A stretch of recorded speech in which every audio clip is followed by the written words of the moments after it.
Buenas noches, bienvenidos a Señales. ¿Qué tal, Patricia? ¿Cómo estás? Buenas noches. ¿Cómo estás, Germán? Muy buenas noches a todos. Gracias por acompañarnos un domingo más. Mucho frío. Mucho frío. Vino ¿verdad? de vuelta al frío. Sí, y mañana hay mínimas de 6 grados, creo que. Sí. Mañana y el martes marcan mínimas de 6 grados. Así que cuando nos despertemos a las 5 de la mañana para allá en la radio. Y conste que las 6 es la hora donde más se siente el frío. Las 6 de la mañana. A esas horas. Bueno. En el Fuerza a los que se levantan a esa hora, fuerza a los ¿verdad? que se levantan. Bueno, Patricia, Sí. el lunes pasado falleció el vicepresidente de la República, el ex vicepresidente de la República, Ángel Roberto Seyfart. Y quiero rendirle un pequeño homenaje esta noche.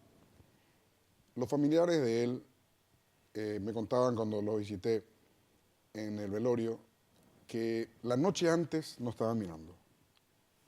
O sea, hace 8 días Ángel Roberto Seyfart nos estaba viendo a nosotros Acá, señales. en la televisión, estaba viendo el programa.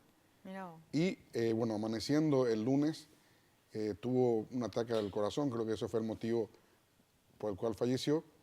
Y fue el primer vicepresidente de la República de la era democrática, un hombre profundamente demócrata, un hombre que luchó mucho por consolidar las instituciones del país, un hombre que fue dirigente colorado muy fuerte, llegó al tener el mayor triunfo en una interna del Partido Colorado en el año 91. Tuvo 64% de los votos Qué alto. con el tradicionalismo renovador. Ah, Hoy eso es casi imposible. Que un movimiento se imponga por tanta cantidad de votos es imposible. Y bueno, básicamente un gran hombre y un hombre demócrata, cosa que nos falta mucho en estos momentos, un hombre formado intelectualmente sólido. Y bueno, queremos rendir de Señales un breve homenaje al doctor Ángel Roberto Seyfart.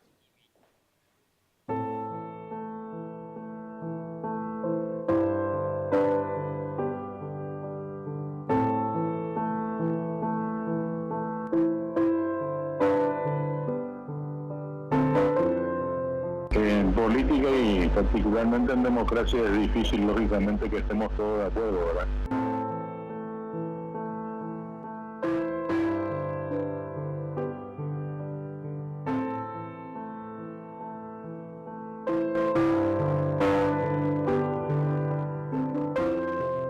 Yo creo que objetivamente en el recuento final hay cosas buenas y cosas malas. En fin, aciertos y desaciertos.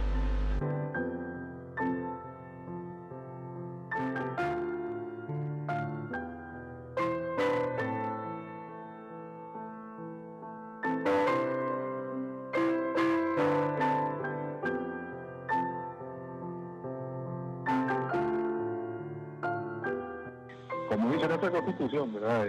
Interdependencia, equilibrio y interdependencia de poderes. Y más que nada hay que manejar siempre los principios clásicos del republicanismo. La república, antes que nada, es sinónimo de igualdad, libertad y equilibrio entre las instituciones. Ángel Roberto Seyfart nació el 12 de septiembre de 1941. Abogado y político colorado, fue un gran protagonista en la primera parte de la era democrática. Estaba alejado de la política hace más de 15 años, aunque se declaraba en receso. No, estoy en receso, pero no estoy desenchufado, como le digo a mis amigos. Sigo arreglando asuntos de interés particular. Un político comprometido como él, desde el inicio de su carrera, de todos modos, nunca descartaría volver a la política, y más si se tratara de un caso de necesidad superior de interés nacional. No, yo esa creo que es una posibilidad muy remota y que yo descarto, de hecho, ¿verdad? Salvo una necesidad superior de interés nacional, pero completamente no está en la mira que tengo en este momento respecto a mi presencia y mi protagonismo político.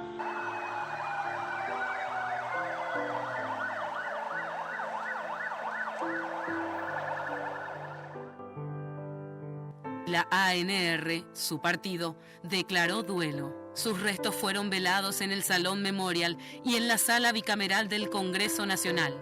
En el recinto se realizó un homenaje póstumo al ex vicepresidente Ángel Roberto Seyfart. Don Ángel Roberto Seyfart también fue un gran formador de líderes, un gran exponente de la política paraguaya.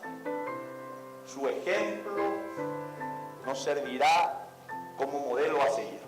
Y hoy le recibimos con todos los honores, como él se merece, en el Congreso Nacional. La verdad que sentimos muchísimo que hayamos perdido a un hijo muy importante de esta querida patria paraguaya, el doctor Ángel Roberto Seifert.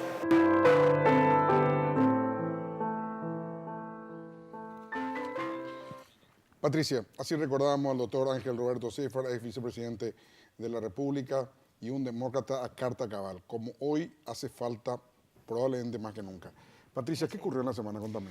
Bueno, y cuando parecía como que todo se estaba apagando respecto a las negociaciones para el juramento de Nicanor Duarte Frutos y posteriormente, ¿verdad?, de Horacio Cartes, de alguna manera saca a desempolvar una solicitud, Silvio Beto Velar, que es el presidente de la Cámara de Senadores, una solicitud al Tribunal Superior de Justicia Electoral diciéndole que se sirva a informar a este alto cuerpo legislativo la nómina oficial de senadores titulares y suplentes proclamados para el periodo 2018-2023, ¿verdad?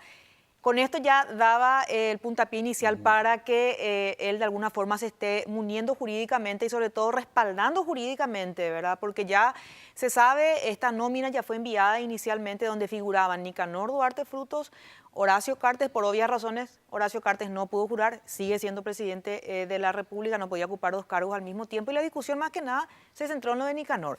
Al día siguiente, ya en menos de 24 horas, tenemos inclusive el documento, podemos ver luego, el titular o los presidentes o los miembros, mejor dicho, del TSJE, los ministros María Elena Huapenca, Ramírez Zambonini y Jaime Bestar, le responden justamente a Beto Ovelar la nómina, o sea, le comentan, le informan sobre la nómina de senadores titulares y suplentes electos en ese periodo y le dice, esto obra en las páginas 100 y 101 según el acuerdo y sentencia número 17 de este año. De vuelta le responde, pero ¿qué es lo que pasa, Germán, otra vez después de esto?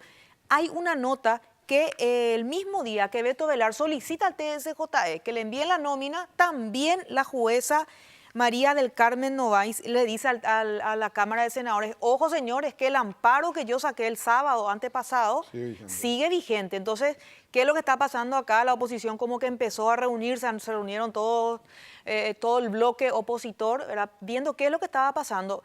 Yo así como noto, Germán, de alguna manera, yo no sé si vos coincidís conmigo, que desde Honor Colorado y Añetete están empezando a munirse jurídicamente. Están preparando el terreno para eventualmente votar, hacer votar en el plenario las notas que reciban.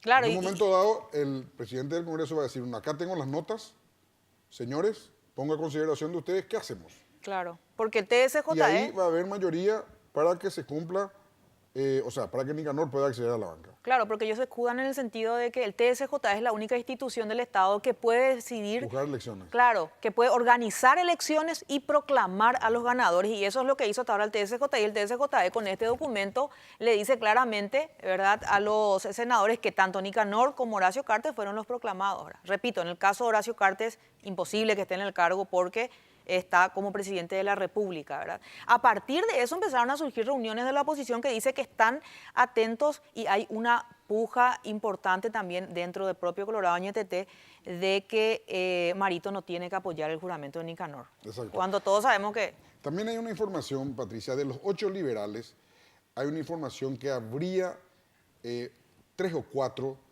que ya no estarían de acuerdo con que juren ni Nicanor.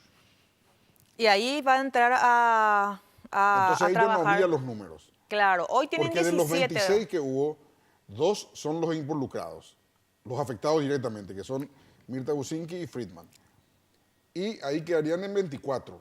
Bueno, ahí 2 se descomponen y ya no hay 24, 23, que es lo que necesitan. Claro, además ellos quieren tener una mayoría de 26 como mínimo, algo holgado, decían, por si acaso, a último momento, alguien decide salirse, ¿verdad?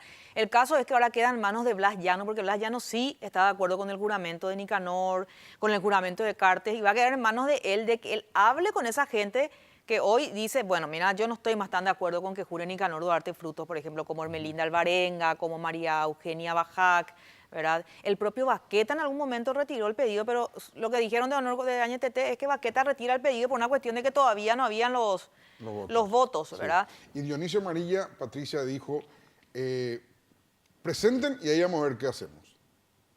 Pero él no quiere dar 100% su apoyo a esa iniciativa. Claro. De antemano, digo. Claro. Yo nomás quiero resaltar lo siguiente, Germán, el hecho de que muchos dicen, no, ya juró Mirta, ya juró Rodolfo, Pamacoa, dicen algunos, sobre todo los dirigentes colorados, acá ya no va a pasar de esto. Yo les digo que se están preparando, lo que no puedo asegurar que tienen los votos ya, ¿verdad? Pero sí se están preparando jurídicamente para que después puedan de alguna manera respaldarse ante la acusación, porque ya la oposición también ya se está preparando para denunciarlos por violar la Constitución Nacional, ¿verdad? Como ellos alegan, ¿verdad? Pero sigue la puja, se están preparando y se habla fuertemente, Germán, de que le quieren enviar en una misión parlamentaria a Mirta Usiski y a Rodolfo Friedman, fuera del país.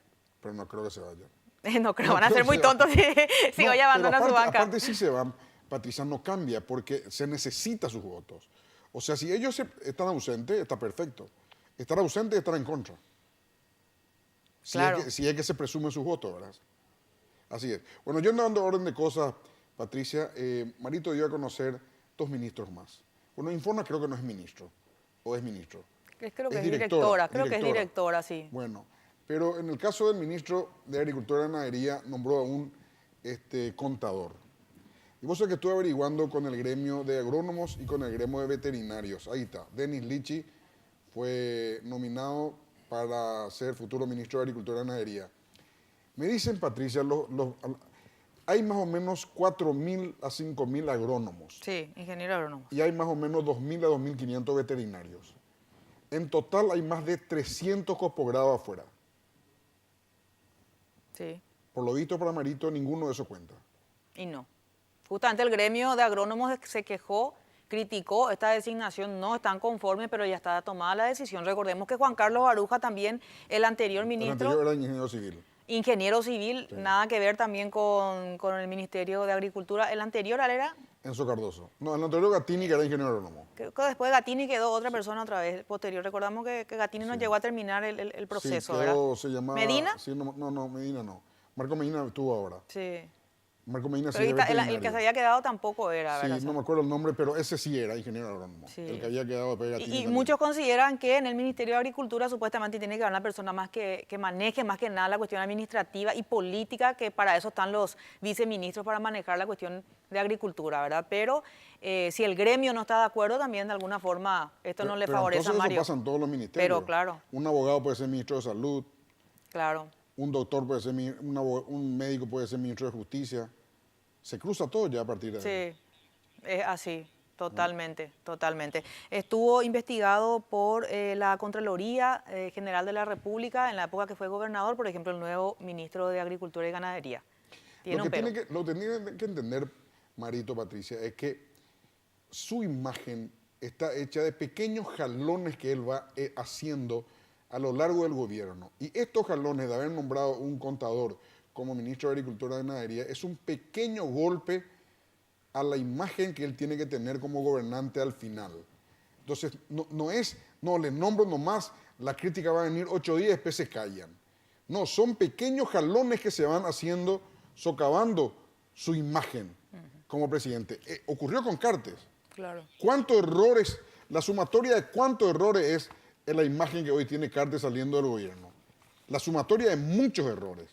Bueno, esos errores, en el caso de Agricultura y Ganadería, un contador es innecesario. Sí. No puede ser que no haya una persona también leal, cercana a él, que tenga el conocimiento técnico y el conocimiento de campo que significa ser ministro de Agricultura y Ganadería. ¿Cuánto por ciento del Producto Interno Bruto depende de Agricultura y Ganadería? Para estar en alguien que no es del sector, Claro. que no estudió para eso. Y ¿Qué estas son las- importancia tiene el estudio entonces si cualquiera puede ser ministro de Agricultura y Ganadería? Estas son las promesas políticas que se hacen durante la campaña posteriormente, Germán, y que terminan teniendo que pagar esta promesa en algunos casos, ¿verdad? Queda, por ejemplo, un ministerio muy importante y para mí el más importante hasta ahora, el de Educación. Vamos a ver a quién lo pone ahí. Y por supuesto, aduanas le sigue y las binacionales, ¿verdad? Tanto obras públicas también. También falta. Obras, ahí está, me estaba faltando obras públicas. Así que vamos a ver qué pasa en obras públicas. en obras públicas. Vamos a ver si... El tema de obras públicas, Germán, cuando es un ingeniero o arquitecto, algo como eso, generalmente tiene esos intereses con sus respectivas empresas. Ahora, sí, es una persona que tiene empresa y la mayoría lo tienen, por ejemplo. Así que hay que ver también los intereses creados. Otro impedimento, sí, así es, Patricia.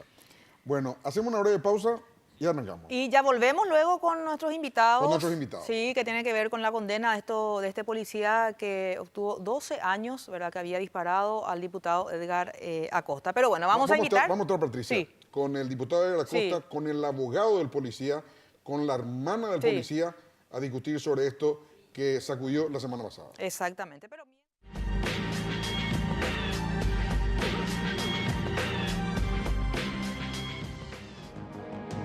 Injusticia. Injusticia. Fue injusta el fallo que me dijeron. Para mi hermano, para mi hermano. Es justo. Luego de un juicio impulsado por la Fiscalía, sin querella adhesiva por parte de la víctima, los jueces Arnaldo Fleitas, Elsa García y Olga Ruiz decidieron condenar al oficial de policía Benito Joel Sanabria tras hallarlo culpable del hecho punible de lesión corporal en el ejercicio de funciones públicas.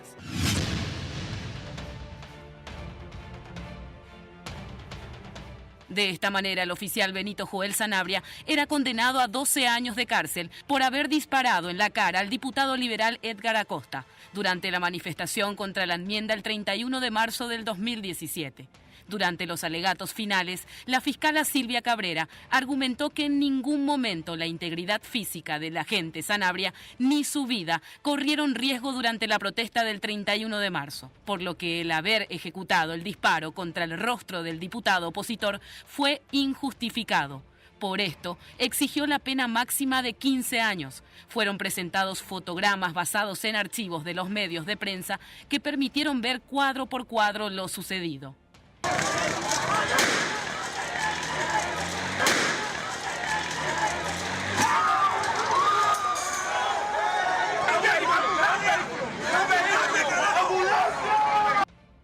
El oficial se encontraba junto a sus familiares y al escuchar la sentencia, todo se derrumbó. ¿Dónde está el juicio para la policía? ¿Dónde? Además de la sentencia de 15 años, otra condena por coacción sexual en un juicio abreviado le fue impuesta a este oficial. En este caso, 2 años de prisión por intentar abusar de una joven de 18 años en el año 2012. Pero tras el anuncio de la condena de 15 años por agresión corporal en el ejercicio de sus funciones, el mismo sentenciado habló en medios de comunicación.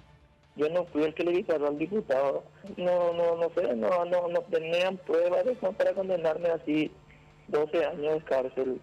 Como dije a los jueces, yo les pido en el nombre de la institución disculpas y también de parte mío. Por más que yo haya sido víctima, yo creo que también los policías, en este caso sus oficiales inferiores, Víctor, también son víctimas del sistema. Las reacciones no se hicieron esperar. Las redes sociales, la sociedad civil. Lo visitó Richard Pereira, víctima de un caso de gatillo fácil que lo dejó parapléjico. Además, fueron políticos y senadores a expresar su solidaridad con el oficial de policía. Es una cuestión eminentemente política. Lamentamos mucho porque tampoco estamos hablando de un ciudadano común. Aunque la crítica que retumbó vino desde el mismo estamento policial, del comandante de la policía, y estuvo dirigida a la justicia. Estamos dolidos y sorprendidos por la sentencia. Este personal, defendiendo un poder del Estado, recibe 12 años. Luis Rojas, comandante de la Policía Nacional, también anunció que apelarán. No estamos ajenos a que se busque resarcir el daño sufrido, pero consideramos excesiva la pena impuesta. Por su parte, el diputado liberal Edgar Acosta, quien ya lleva más de una docena de intervenciones quirúrgicas tras aquel hecho, tomó la palabra en el recinto durante la primera sesión de la Cámara Baja y dijo: Desconocí aquel día cuando me fui a declarar. Entonces, ¿qué injerencia, qué intención yo puedo tener de que este oficial sea condenado a una pena más alta si ni querella presenté? Diputado, buenas noches, ¿cómo estás? Buenas noches, Germán. Gracias por la invitación. Un gusto compartir con Patricia, acá con el abogado defensor y el familiar, creo que es la hermana del oficial. Un gusto compartir con ustedes. ¿Qué tal, abogado Alfredo Sosa? ¿Cómo está? Buenas noches. Buenas noches, señor Germán Martínez, la señorita Patricia, al diputado Edgar Acosta y a todas las personas que están observando el programa. A las órdenes. La señora Marina Sanabria es hermano del suboficial Sanabria. ¿Qué tal, señora? ¿Cómo está? Buenas noches, Germán. Buenas noches que está acá. Gracias por darle el espacio. Bueno, ¿qué sentís cuando ves todo esto, recordás todo esto, diputado? Y la verdad que no miro. Sí, te fijé, no estabas mirando. No, me afecta mucho a mí. Es algo que me marca para toda la vida y me afecta. Yo no puedo pedir nunca que ningún medio pase por una cuestión pública, pero nunca me afecta mucho, porque es algo que definitivamente va a quedar toda la vida y la familia es lo que sufre, ¿verdad? Yo justamente por eso siempre expreso de cuando uno sufre estas situaciones realmente lamentables.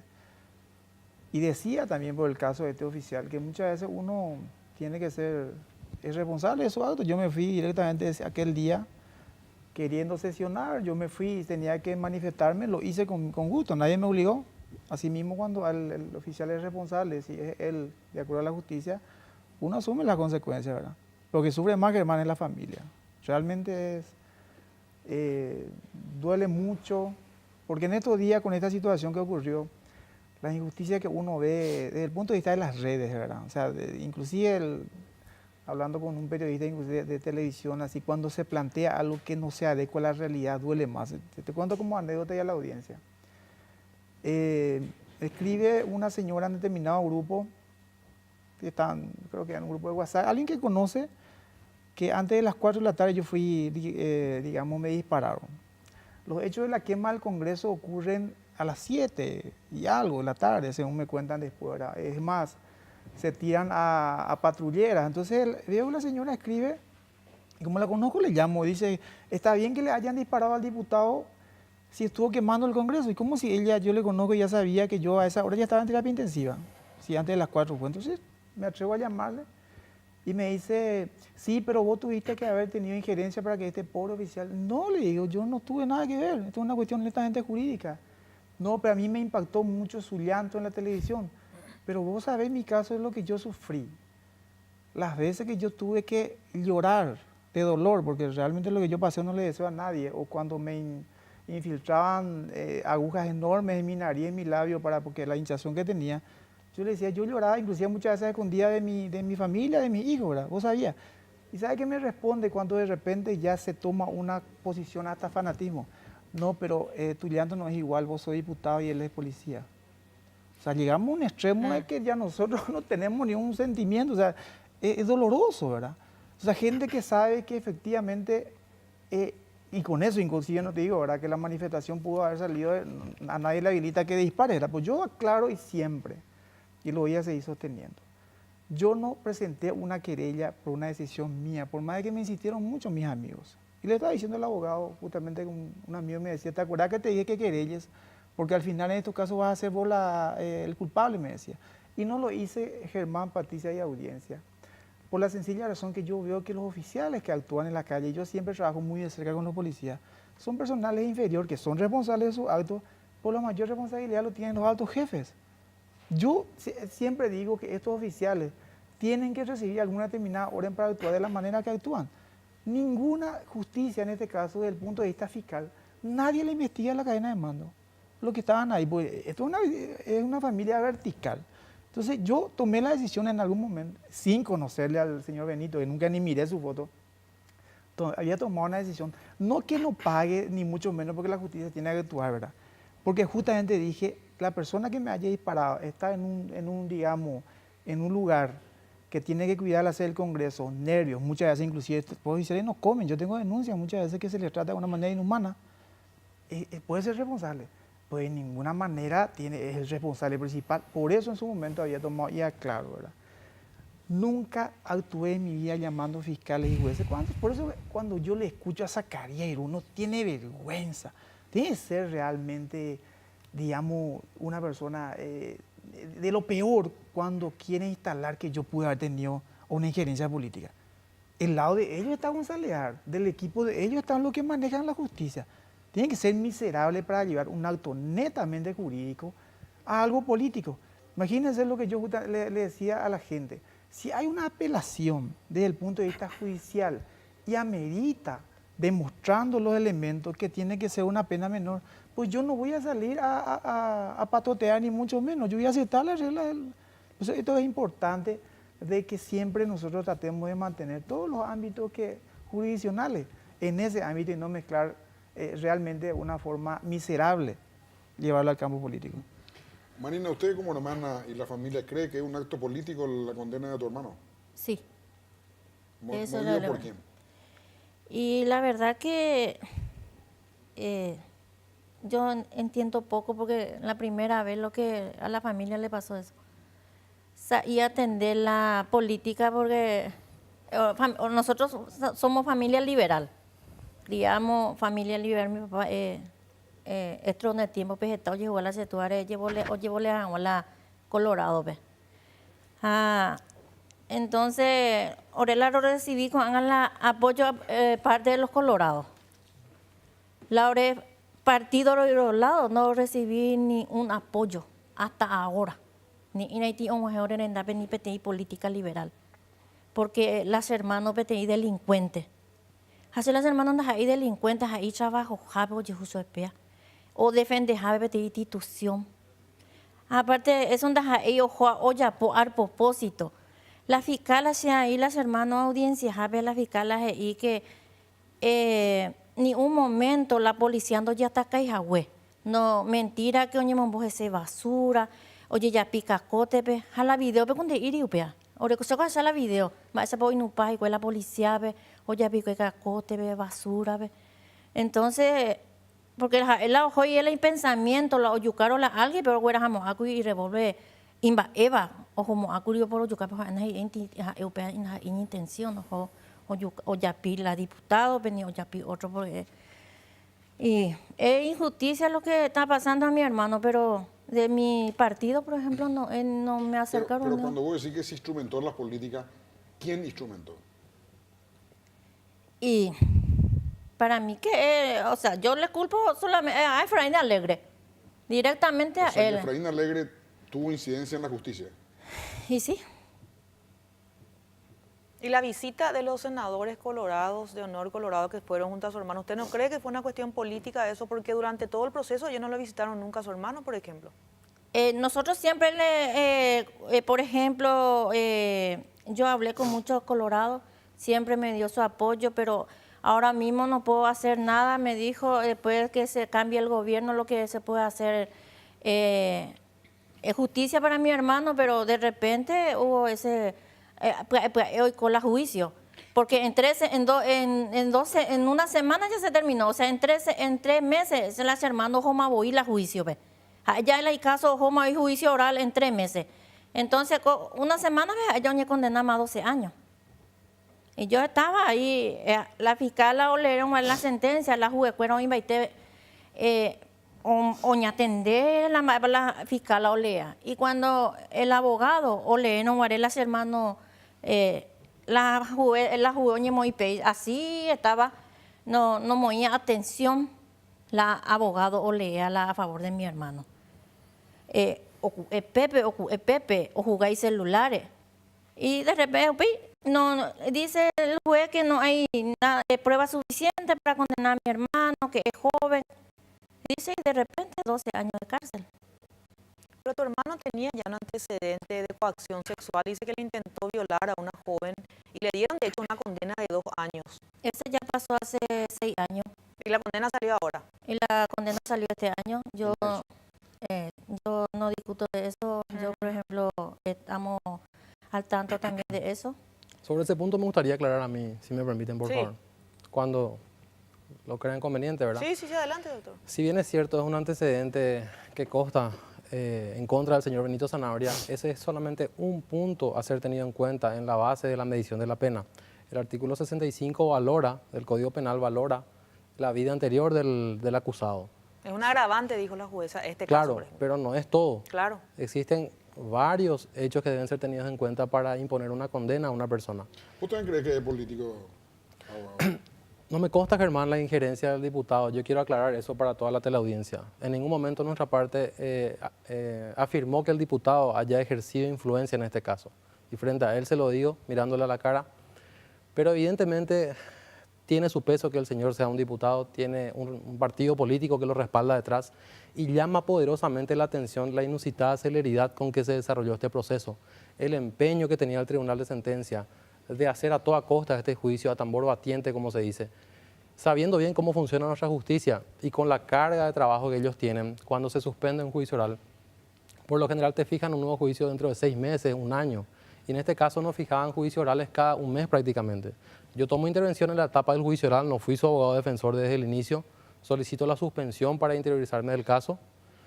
Me vuelven a fijar juicio oral en poco tiempo. En ese momento yo presento la recusación en contra de la agente fiscal Liliana Sayas por una causal de odio y enemistad manifiesta. ¿Contra quién? Contra la doctora Liliana Sayas, que fue la agente fiscal que llevaba el caso. ¿Contra quién el odio, abogado? Contra la agente fiscal. Ella, ¿Pero de quién? ¿A quién lo odiaba? ¿A quién? De mi parte contra ella. Es una causal que está prevista. Entre las partes puede existir esta causal. No entiendo, pero de parte suya sí, para ella. De parte mía de la abogada defensor, odio hacia la fiscal. En contra de la agente fiscal. Ya. Esta señora fue la fiscal que llevó adelante el juicio donde fue condenado mi hermano, un oficial de policía, injustamente condenado a 4 años y medio de pena privativa de libertad por haber empleado un spray pimienta en contra de una persona, cuando que el Código Penal claramente dice que en casos leves de lesión corporal se aplicará como máximo 3 años de pena privativa. Mi hermano hoy día está injustamente condenado. Le recuso a la agente fiscal. Estando la agente fiscal recusada, el presidente del Tribunal de Sentencia solicita a la Fiscalía General la designación de otro fiscal para llevar adelante el juicio. Es decir, no importaba quién sea el fiscal con tal de que se haga el juicio. ¿Eso de parte del fiscal general del Estado? No, el Tribunal de Sentencia, al ver la recusación presentada en contra de la fiscal y estando en plena substanciación esa recusación, solicita a la Fiscalía General que designe un fiscal para llevar adelante este proceso.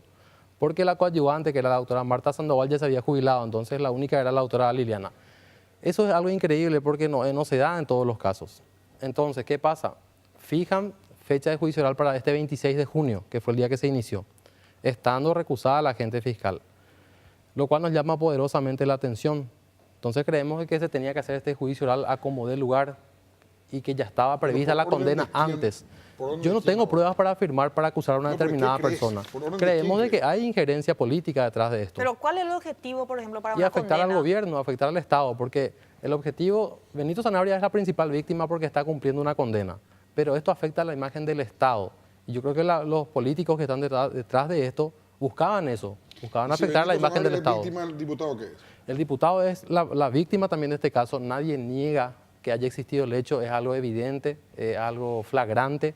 Lo que nosotros discutimos como defensa técnica es que Benito Sanabria haya sido el autor material de este hecho punible.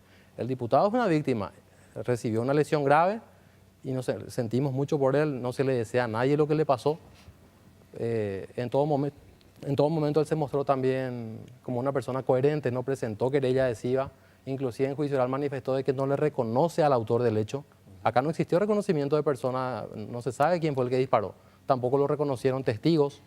Entonces... Pero los elementos que la fiscal le dijo, primero que tenía casco y había 2 escopeteros, uno tenía kepi y el otro casco. Sí. Y Sanabria tenía casco. En el lugar habían como 6 escopeteros de distintas dependencias. Claro. Segundo, él contó, sus propios camaradas contaron que él había contado, al terminar la represión, que él fue el que disparó al diputado. El oficial Óscar Ortiz, que es el jefe de compañía antidisturbios, en su declaración en el juicio oral dice que él ve que Sanabria está a su derecha, pero dice que no vio el momento del disparo. El suboficial Adolfo Cáceres dice que en el dormitorio de suboficiales de la comandancia escucha que una persona, un tal Juan García, dice en sede fiscal, que fue el que efectuó el disparo. Luego en juicio oral cambia su versión y la acusa a Sanabria. Estas 2 personas en principio fueron, y porque estas 2 personas en principio fueron los sospechosos de haber efectuado el disparo. Lógicamente ellos van a querer desvirtuar la atención de su persona. Adolfo Cáceres prestó declaración indagatoria en la fiscalía. Él era sospechoso de este hecho punible, porque él también era escopetero, él también tenía casco, también se encontraba en el lugar. Entonces, lógicamente, esos testimonios no son imparciales, son dirigidos para acusar a otra persona y librarse ellos del proceso. Y el otro suboficial que declaró que supuestamente escuchó también las manifestaciones de Sanabria, no lo reconoció. Dijo, yo escuché que un policía dijo Getaitean Bocapú, pero no dijo que fue Sanabria y que admitió haberle causado ese daño al diputado. Esa es la prueba que contundentemente utiliza el Ministerio Público para acusarle a Benito Sanabria. Además de eso no existe nada más, no existe otra prueba. En las filmaciones no se observa a Benito Sanabria efectuando el disparo. En las fotos, claro, no existe reconocimiento de persona. Entonces, ¿a qué es lo que yo apunto? A que existen dudas. Existió insuficiencia probatoria, yo llamo inclusive orfandad probatoria. ¿Eso a qué conlleva? Que el Tribunal de Sentencia no tenga la certeza plena para acusar y para condenar a Benito Sanabria. ¿Y qué genera esto? Una duda razonable, que conforme al artículo 5 del Código Procesal ¿por qué? Va a favor del acusado. Entiendo, Lo condenan porque se debe buscar un chivo expiatorio. Alguien tiene que pagar por esto. Y la justicia. ¿Por qué? Y porque alguien debe pagar por los hechos. Eso ya no te puedo afirmar yo. No, pues no, pero tu mandato de la justicia tiene que tener una lógica también. Claro. ¿Cuál es la lógica? Y la lógica es que... Porque en este momento los que instrumentaron a Sanabria están en el poder. ¿En qué sentido instrumentaron? No, y que usaron a Sanabria en la represión. Sanabria estaba cumpliendo su misión constitucional. No, está bien, pero la orden de Sanabria... O sea, los altos jefes, te dice doctor Germán, están libres. La nota de servicio emanada de la comandancia ordenaba que Sanabria proteja la sede del Poder Legislativo, el Congreso Nacional. Nadie le dio la orden a él de ir a disparar a determinada persona. Claro. Él estaba cumpliendo su misión. Pero ¿quién es el que quiere rápido que se condene? Eso es lo que no entiendo. Y nosotros también queremos saber eso porque nos llama la atención que en tan poco tiempo... Pero Germán, es algo que los hechos notorios no necesitan ser probados. La justicia es sumamente lenta en este país. ¿Los tres jueces bajo la orden de quién? ¿Quién marcaba la partitura de los tres jueces? Eso no te puedo afirmar, no te puedo confirmar por el momento. No, pero sospechás por lo menos. Claro, sospechamos que viene y no va a venir de un nivel inferior. Va a venir, entiendo, pero ¿de quién? Claro, y de un Para sector... saber, entonces, la instrumentación de dónde vino. ¿Quién sale beneficiado con una condena en contra de un policía y que perjudica la imagen del Estado? Es que la imagen del Estado justamente está perjudicada porque la condena es apenas a un oficial suboficial y no al subcomandante, no al comandante de la policía, no al jefe que estuvo frente al PLRA, que se descubrió que atacó el PLRA y posteriormente asesinaron a este joven, ¿verdad? Por eso, es una cuestión secundaria que yo quiero ceñirme a lo netamente jurídico, ¿verdad? Bueno, para lo que fue mi actuación como abogado. Aclarar nomás, ¿verdad? Sí. Y a los que me están escribiendo acá en WhatsApp, este es un aceite de cacao, no es un lápiz labial, porque me escribe un amigo, está usando algo porque ese me endurece mi labio y una de las consecuencias de las heridas, ¿verdad? En segundo lugar, yo, por ejemplo, si por ahí apuntan a mí, yo no soy ningún beneficiado en este tema, ¿verdad? El más perjudicado, digamos, desde el punto de vista mediático de la gente, realmente lamentable en la forma que me ataca, porque ¿qué es lo que pasa? El subcomandante, el comandante actual, una persona extremadamente irresponsable, cuando establece en su discurso que puede ser un acto de venganza, la gente apunta a mí. O sea, cuando se dice una cuestión así de venganza, yo tengo un mensaje y ahora ya reconocí a 2 o 3 oficiales en el Facebook que no es que mucho cariño me escriben. Lamentable eso. O sea, por algo que yo no tengo nada que ver. O sea, el hecho de que haya una celeridad en la justicia, yo no sé, o sea, apuntemos a que todos sean al final rápidos, ¿verdad? Y no. Entonces, acá lo que tenemos que dejar bien sentada la posición, y yo le entiendo, y a la señora le digo, ojo, aprende a visitar Colorado, me sacaría, mira, con señora, anda a aprender a Jujuy. Cuando va a aprovechar que es un momento político, acá ya vayan a la adversario. O sea, el tema es de nunca se preocuparon, como que imagen del gobierno, esta imagen del gobierno ni está destrozada por haber querido violentar la Constitución. O sea, acá llevar a ese campo no hay que entrar al campo político. Usted tiene que pelear en el campo judicial, jurídico, pelar, la se ñañamba ahí es señora, y está pea clara, hablan de abogado. Se Nicolás con la Benito Sanabria contra algo. Perjuicio oral, por andar de abogado, es reconocer para más de Yapi. No, ayer va Germán, si quería hacer malo, iba a decir, él fue. No dije porque yo siempre digo la verdad, esa es, porque eso es lo que libera. yo no tuve ninguna intención de que fulano o mengano sea. Entonces que no me vengan con este tema de así insinuaciones que fulano, si tenemos elementos, vamos a suponer que sea Efraín, si hay elementos, hay que denunciar. Es la misma cosa cuando en algún momento le ha pasado a un periodista de canal, me decía, pero ¿qué? Ustedes quemaron el Congreso, ustedes le dispararon a las patrulleras. Yo ni estaba en terapia a esa hora. Ya pita Congreso. Entonces, ¿por qué tanta hazaña? ¿Por qué tanta mentira en este tema? Y están los interesados esto llevar al campo político para minar. Y yo justamente le decía al abogado, esto en nada beneficia, porque si buscamos una justicia independiente, ¿qué independencia es justicia que sean visitadas por 3 poderosos senadores?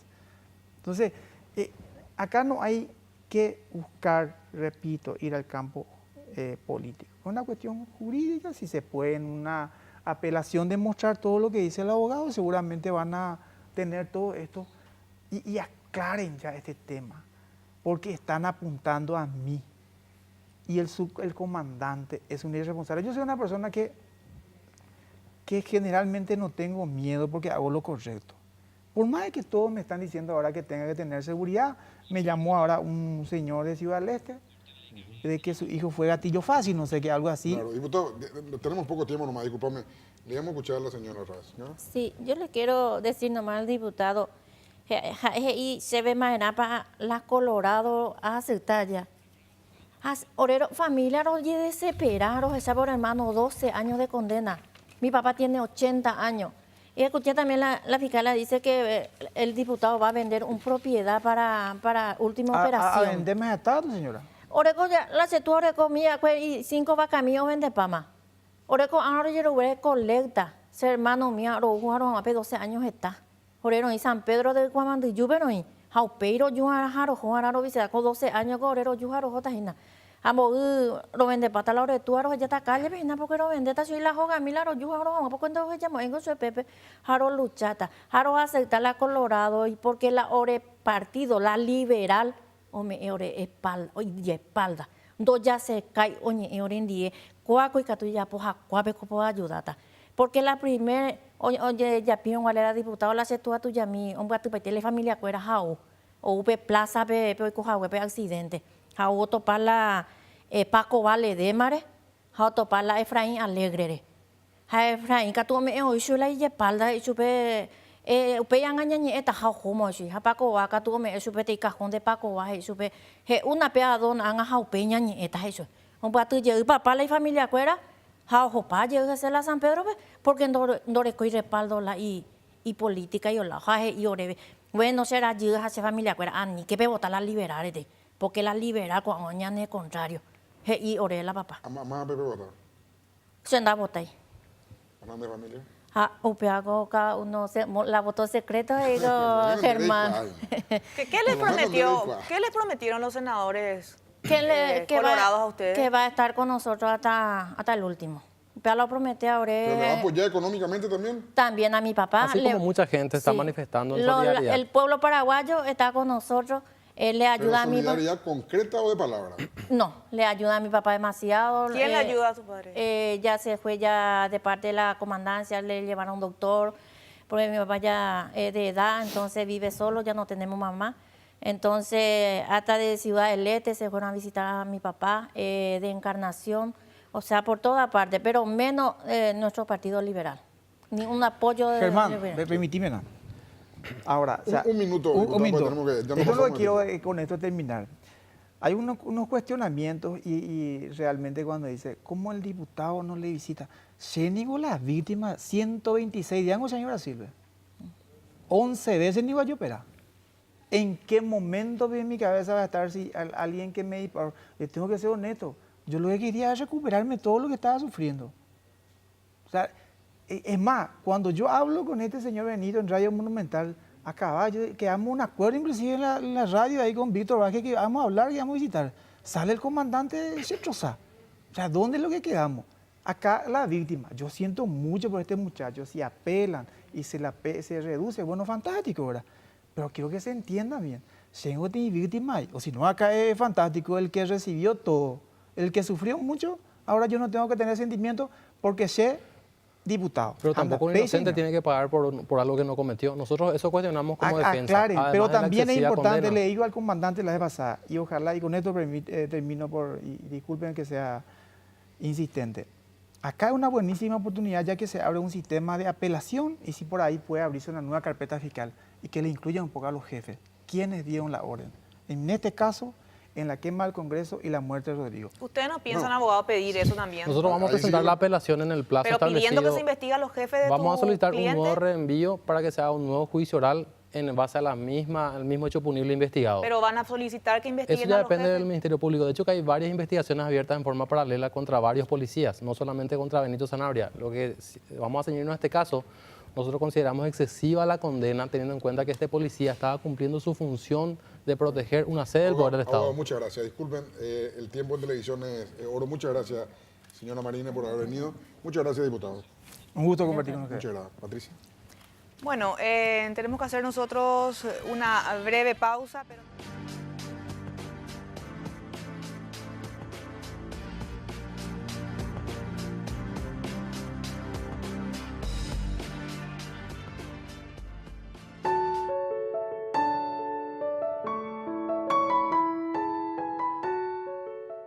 Para hablar de la recientemente sancionada Ley Justina en la Argentina, debemos hablar de cómo empezó todo. Justina Loquein, una niña de 12 años, sufría de una cardiopatía congénita. Sus padres descubrieron el problema cuando ella tenía apenas 1 año y medio. Cuando entró a la lista de espera del Instituto Nacional de Ablación y Trasplante, INCUCAI, de la Argentina, le pidió a su familia iniciar una campaña para concienciar sobre la importancia de donar órganos. Sin embargo, Justina esperó en vano todo el 2017 a la llegada de un corazón nuevo que nunca llegó. Durante los 4 meses, encabezó la lista de espera de trasplantes. Su caso inspiró un récord de inscripción de donantes de órganos en el vecino país, pero no alcanzó. Justina falleció el 22 de noviembre. Sin embargo, gracias a la campaña emprendida por ella y su familia, la cantidad de gente registrada como donante se había cuadruplicado, de 30.000 a 126.000 donantes. La campaña se llamó Multiplicate por 7, una referencia a la cantidad de vidas que se estima puede salvar cada donante de órganos y tejidos.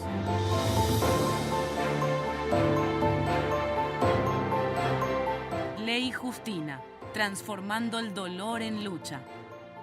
El miércoles pasado, la Cámara de Diputados del Congreso argentino aprobó la Ley Justina, una norma que establece que todos los mayores de 18 años son donantes de órganos y tejidos, a menos que dejen constancia expresa de lo contrario.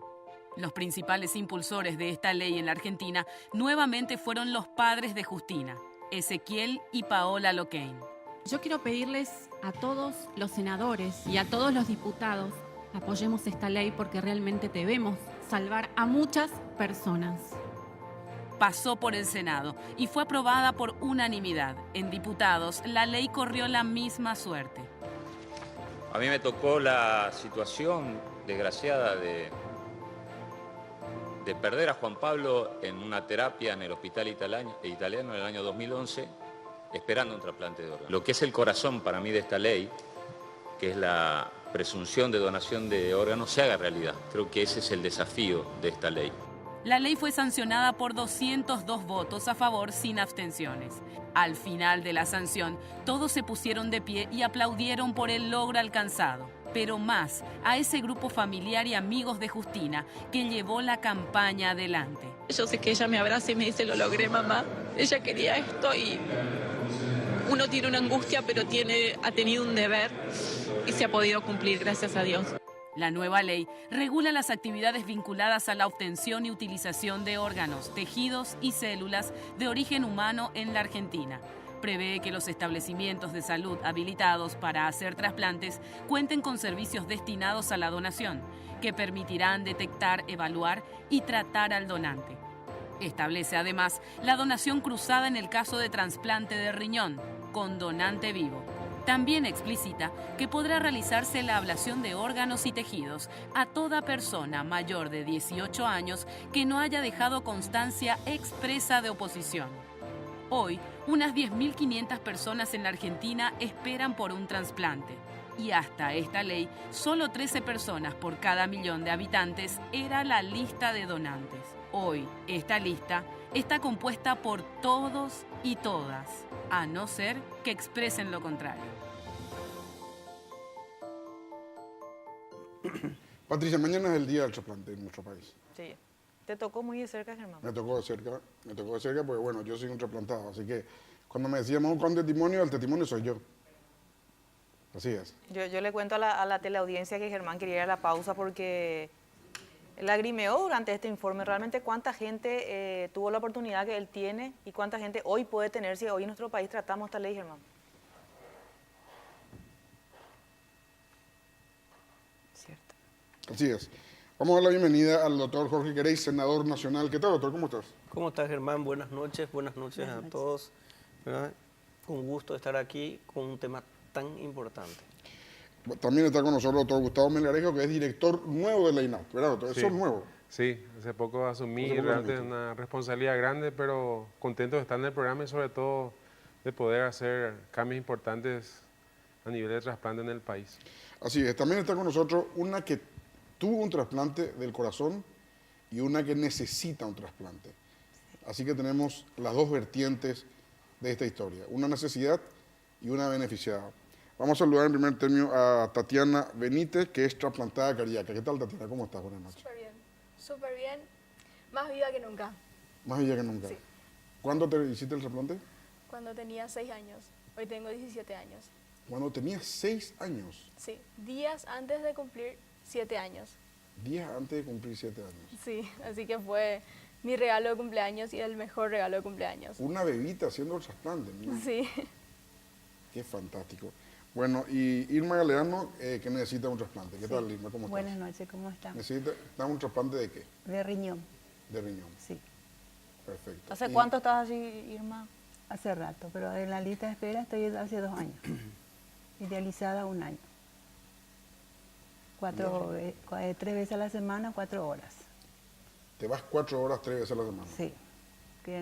Uno está atada prácticamente porque no puede ni salir. Tiene que estar pendiente a la hora que te llamen para ver, porque hay veces que te llaman y no estás todavía, no sos compatible, entonces te vas otra vez a tu casa y esperas otra vez. Estamos así. Y en tu caso, Tatiana, perdón, no tenés ningún problema, tenés una vida normal. ¿Cómo es tu vida? Completamente normal. Completamente normal. Totalmente Ahí te digo todo. Puedo hacer deportes. ¿Podés hacer deportes? Sí, puedo ir al colegio normalmente, tengo amigos, tengo amigas. Es completamente normal. ¿Alimentación normal también? Todo bien, todo normal. Mira, qué fantástico. Bueno, doctor Jorge Grey, como amigo te invité, aparte de tu condición de senador nacional y aparte de tu condición de médico, doctor médico, ¿qué opinas de esta ley Justina que se aprobó en la Argentina? La ley Justina lo que va a hacer básicamente es convertir a los 5,5 millones de paraguayos que tienen más de 18 años en donantes. Ya no se va a necesitar la voluntad de la familia. Fallecen y son donantes automáticos. Entonces, la cantidad de... ¿Hoy cuánto hay en donantes, doctor? ¿En lista de espera? No, en donantes. ¿Cuántos donantes están inscritos en INAP? 25.000. 25.000. Sí. Entonces, saltamos de 25.000 a 5,5 millones.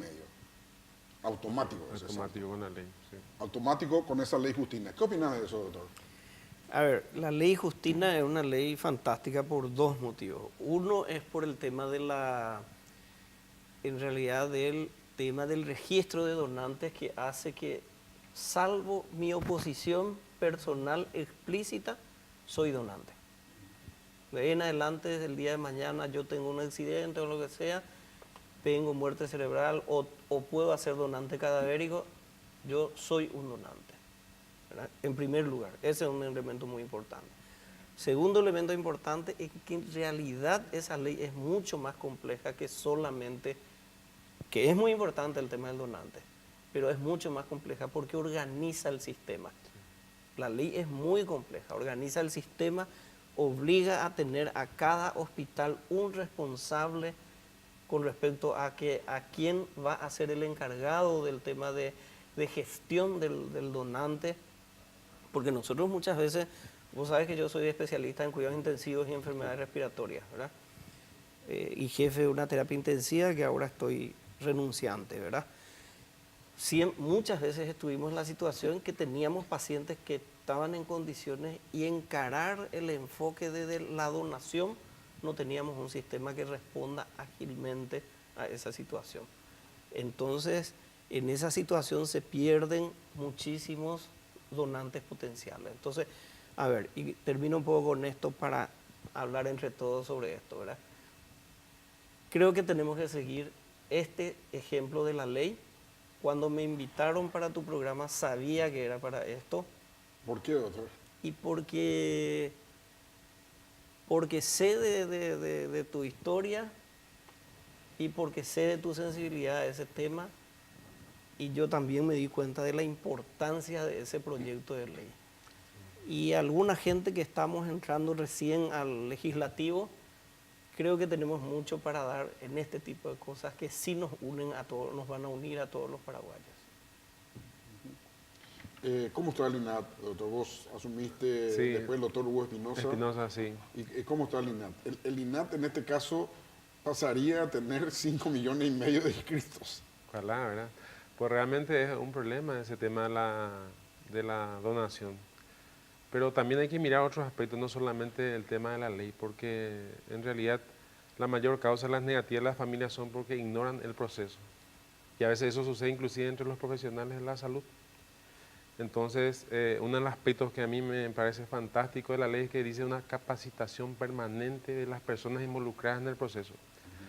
Y una cuestión así, en la primera entrevista que tuve con el ministro Carlos Morinho, le dije que nosotros tenemos que crear lo que se llama el coordinador de trasplantes, que es la figura clave que se usa en el modelo español, que es el modelo más exitoso a nivel mundial. Tiene una tasa de 45 donantes por millón. Yo hace poco vine a un congreso en Madrid, justamente habló Rafael Matezán, y la zona de Cantabria por ejemplo, tiene una tasa de 70. Imagínate lo que es. Un segundo te voy a interrumpir, Sí. doctor. En España no existe lista de espera. Ese nivel de desarrollo de trasplante que tienen. O sea, en este momento en España no hay ninguna sola persona esperando un trasplante. El que necesita, ya existe el órgano casi automático. Así, doctor. Eso me quería contar. Sí, a la no, gente. y justamente eso le estaba diciendo a Jorge, ¿verdad? Nosotros realmente tenemos que invertir el tema, ¿verdad? Hoy día cuando un paciente que tiene una enfermedad renal o otra enfermedad, se le da opciones terapéuticas que no son el trasplante. ¿Y qué pasa en Europa, en Estados Unidos? El trasplante es lo primero que se le ofrece al paciente. Eso ya es un cambio de mentalidad. Y tanto así que en los consensos europeos, hoy día ellos están planteando que los pacientes no lleguen a la máquina, directamente entren en trasplante. ¿Por qué? Porque eso de por sí hace que la persona tenga una sobrevida mucho más larga. Hay gente que vive 30, 40 años en perfectas condiciones. Y eso que lo mejor que trae es que es un ahorro al sistema. O sea, aparte de la calidad de vida. Termina siendo inclusive un negocio. Un ahorro, claro, un ahorro porque lógicamente esa persona tiene una vida normal, no se interna, no tiene ninguna comorbilidad, porque de por sí cuando uno tiene una enfermedad como esa tiene trastornos inmunitarios propios, porque el que tiene una enfermedad ya su inmunidad no es igual a la persona normal.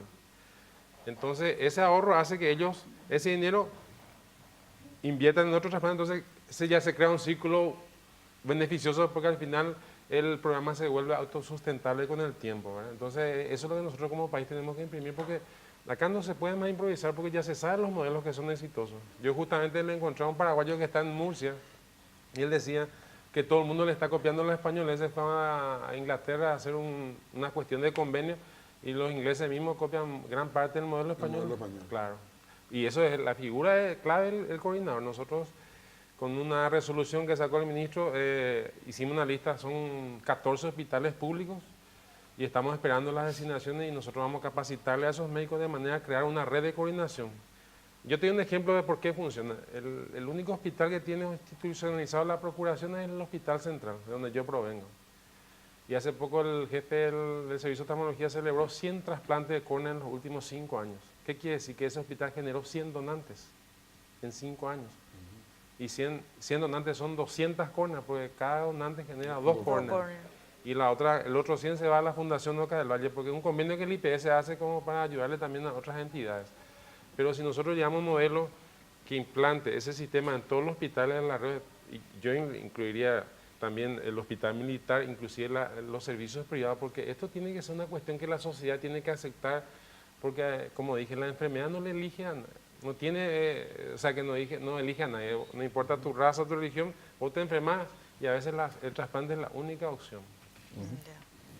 Sí, Patricia, hay una persona que tiene una hija que necesita de 21 años que necesita un trasplante y está también con nosotros. ¿Está con nosotros? Ahí ya está, sí, perdón, no le veía. ¿Qué tal? Buenas noches, ¿cómo estás? Muy buenas noches, mucho gusto. Muy bien. Bueno, contame el caso de tu hija. Sí, mi hija se llama Pamela Alejandra, ella se le diagnosticó con leucemia mieloide aguda M1. Estamos luchando hace 2 meses y medio más o menos y estamos en la lucha. ¿Y usted quiere vender su camioneta, quiere sortear su camioneta justamente para solventar los gastos? Sí, ella empezó con su primer bloque de quimioterapia y respondió bastante bien. Y después de haber tenido poco más del 90% de enfermedad en médula y en sangre, hoy día tiene 0.1%. Y creo que este jueves que viene empieza su segundo bloque y al terminar con ese 0.1%, ella es candidata a ser trasplantada. El costo que me dijeron es de 60 a 90 mil dólares. Necesita el alotrasplante por la patología que tiene. Y según evolución, el autotrasplante. El alotrasplante no se hace en el país, me dijo la hematóloga. Solamente el auto. Y de ahí nació la idea mía porque no dispongo de esa cantidad de dinero, entonces me vi en la necesidad de hacer algo por mi hija y solamente eso se me ocurrió porque es el bien que tengo y lo estamos ofreciendo hoy día. Gracias a Dios se viralizó y hasta usted me llamó, me invitó. Ahí vemos en pantalla el número del teléfono para poder llamar. ¿No había otro que era 323, una cosa así? Sí, 81532-232. Anota también ese, Fito. Sí podemos a ver si puede repetir, dice. 81-532-232. 532-232. Sí. ¿Cuánto cuesta la rifa?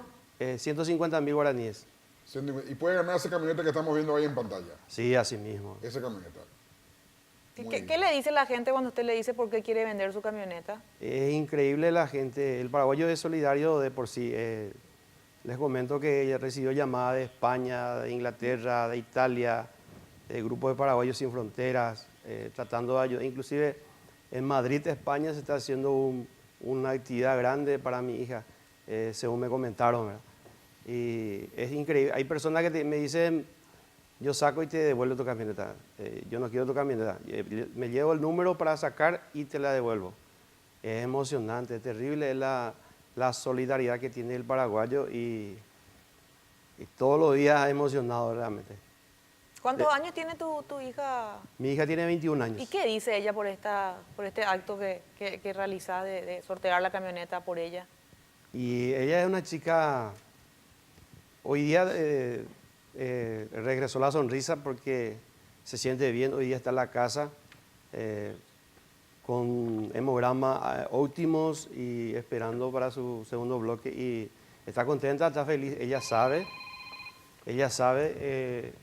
todo lo que se está haciendo y todo lo que se necesita, pero está pero muy optimista. Ya.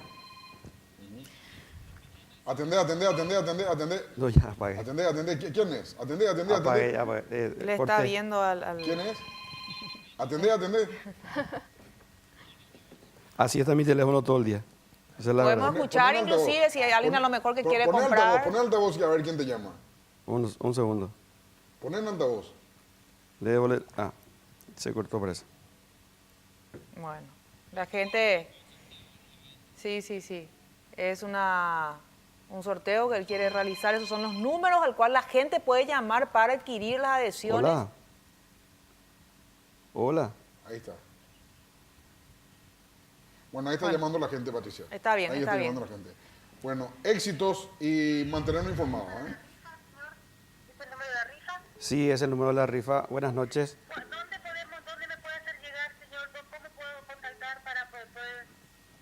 Sí, yo soy Ricardo Velázquez, el padre de Pamela. Vivimos en la ciudad de San Lorenzo.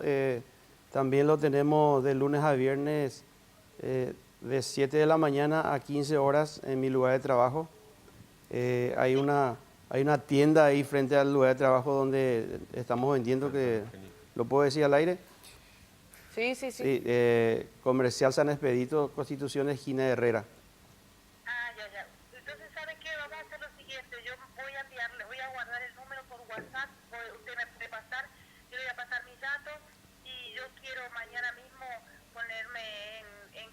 Para comprar uno y también ser portadora agente, porque yo soy una persona que tengo Así es. también mi Bueno, familia. Ricardo, muchas gracias.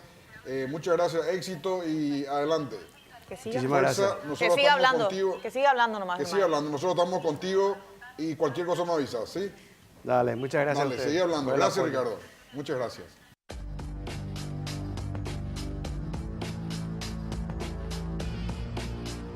Bueno, Tatiana, contame. ¿Vos tenías cuando te hiciste el trasplante 7 años, me decís? 6 años. 6 años. Sí. ¿Recordás antes cómo fue o no? Bueno, recuerdo mucho y la verdad que cada vez, a medida que pasaba el tiempo, yo ya más necesitaba de un donante para seguir viviendo. Entonces, O sea, ¿recordás haberte sentido mal? sí, muy mal. ¿Qué te faltaba? ¿Qué te pasaba, por ejemplo? Me cansaba mucho, todo lo que comía volvía a vomitar y bueno, ya no podía caminar. Poco a poco me fui apagando hasta que me internaron en terapia intensiva. Y de repente llegó el corazoncito. Así es. Cuando le avisaron a mamá que ya había el donante y todo, vino, recuerdo que abrió la puerta y estaban Mirta Monjes, que fue funcionaria del Centro Médico Bautista, y el doctor Marcos Melgarejo. Y ellos le dijeron a mamá que yo me iba a hacer el trasplante, que todo iba a salir bien. Y cuando entraron junto a mí, yo le agarré de su traje al doctor Marcos y le dije, doctor, ¿me va a doler? Le pregunté. Y él me dijo, no sabía qué responderme. Pero en ese momento yo era pequeñita, tenía 6 años y todo lo que quería saber era si el trasplante me iba a doler. Y ahora te llama mucha gente, Tatiana, a pedir ayuda también, ¿verdad? Teniendo que vos tenés alguna exposición mediática. Y te llama gente que quiere ser trasplantada también. ¿Qué te dicen, por ejemplo? Bueno, la verdad que yo siempre trato de ayudar a las personas que necesitan en lo que puedo. Y este caso que me tocó mucho es de este muchacho que se llama Diosnel Rojas. Él tiene 29 años, tiene toda una vida por delante. Me contactó una amiga de él y me dijo que este viernes ellos van a estar haciendo una actividad para recaudar, para cubrir todos los gastos de su tratamiento. Él necesita un trasplante de hígado. Así que la actividad va a ser este viernes, detrás del Club Rubio Ñu, se va a hacer una hamburgueseada. Perfecto. Irma, Sí. bueno, vos estás esperando Yo estoy esperando. un trasplante de riñón. Sí. ¿Te das cuenta del cambio que puede tener la ley Justina en Paraguay? Sí, va a ser... De 25.000 donantes a 5,5 millones de donantes. Sí, Dios quiera que los parlamentarios también pongan se pongan también las pilas y que nos den esa ley también que necesitamos. Ahí te llega el trasplante en 15 días. Sí, para no estar atada ya a esa máquina. Exacto. Bueno, Irma, muchas gracias por venir. Muchas gracias, Gracias a Irma. usted. Muchas gracias, Tatiana. Gracias. Muchas gracias. Doctor Melgarejo, muchas gracias. Muchas gracias a vos por la Muchas gracias. invitación. Doctor Jorge Grey. Comenzamos un trabajo. Comenzamos un trabajo. Número 1 en Evite, ese que voy a apretar un botón y ya te llama. Número 1 es de Jorge Grey para mí. Gracias, doctor. Gracias. Muchas gracias. Patricia, nos vamos. Nos vamos hasta el próximo domingo puntualmente a las 21 horas. Si Dios quiere, nos encontramos el próximo domingo.